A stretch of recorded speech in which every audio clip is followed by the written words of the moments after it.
আসসালামু আলাইকুম, নমস্কার। আজকে আমাদের মেটিয়াবুরুজ বিধানসভা আমাদের সকলের নয়নের মনি, যারা আমরা এই অঞ্চলের মানুষ জাহাঙ্গীরকে খুব ফলো করি, সম্মান করি। আমাদের মেটিয়াবুরুজ অবজারভার তার উদ্যোগে এবং নেতৃত্ব এবং আমাদের সকলের প্রিয় বিধায়ক হাজী আব্দুল খালেক মোল্লার সহযোগিতায় আজকের আমাদের এইখানে সাংগঠনিক সভা। এই সভায় আগত আমাদের সমস্ত কাউন্সিলরবৃন্দ আছেন, ব্লক সভাপতি আছেন, বুথ সভাপতি আছেন, বিভিন্ন শাখা সংগঠনের সভাপতি সহ এবং আমাদের সকলের সবাই যারা আমাদের দিদির সৈনিক, আমাদের অভিষেক ব্যানার্জির সৈনিক, তারা সবাই আছেন। সবাইকে এখানে আসার জন্য আমি আন্তরিকভাবে ধন্যবাদ এবং শুভেচ্ছা জানাই। আজকের এখানে এই সভার উদ্দেশ্য হচ্ছে সামনে আমাদের বিধানসভা নির্বাচন। সেই নির্বাচনে আমাদের যে সাংগঠনিক শক্তি, সেই শক্তিকে আরো শক্তিশালী করার উদ্দেশ্যে আমাদের সকলের প্রিয় দাদা জাহাঙ্গীর দা তিনি এই উদ্যোগ নিয়েছেন এবং আপনাদের সকলের সঙ্গে পরিচিত হওয়ার জন্য উনি দুবার তিনবার এসছেন, কিন্তু সবার সঙ্গে ঠিকভাবে পরিচিত হননি।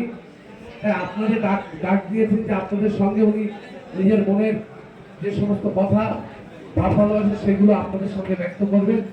এবং উনি হচ্ছে আমাদের সকল প্রিয় সংসদ, আমাদের নেতা যুবর আইকন, তিনি বাংলা দাঁচিয়ে বেড়াচ্ছে।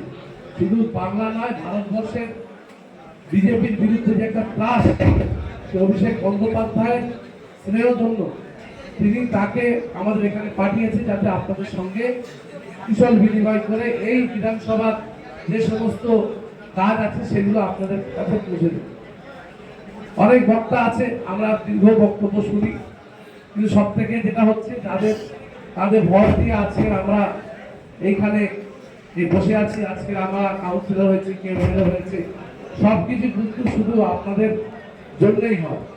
আমাদের কর্মীরা যদি মাঠে ময়দানে নেমে না লড়াই করে, ঠিক আমরা দেখেছি, আমরা ভোটের লড়াইটা দেখেছিলাম, কিন্তু সব থেকে যে লড়াইটা এবারে লড়লো আমাদের পিএলএরা, আমাদের কর্মীরা, সেটা হচ্ছে এসআইআর এর লড়াই।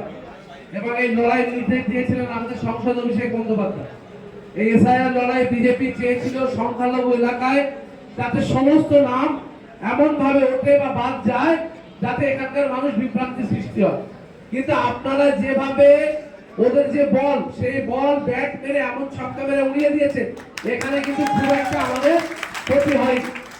কিছু যারা আমাদের মারা গেছে বা ডবল ভোটার আছে, শিফটিং আছে, এগুলোতে কিছু আমাদের গিয়েছে, কিন্তু ওরা যেটা চেয়েছিল ম্যাক্সিমাম ভোট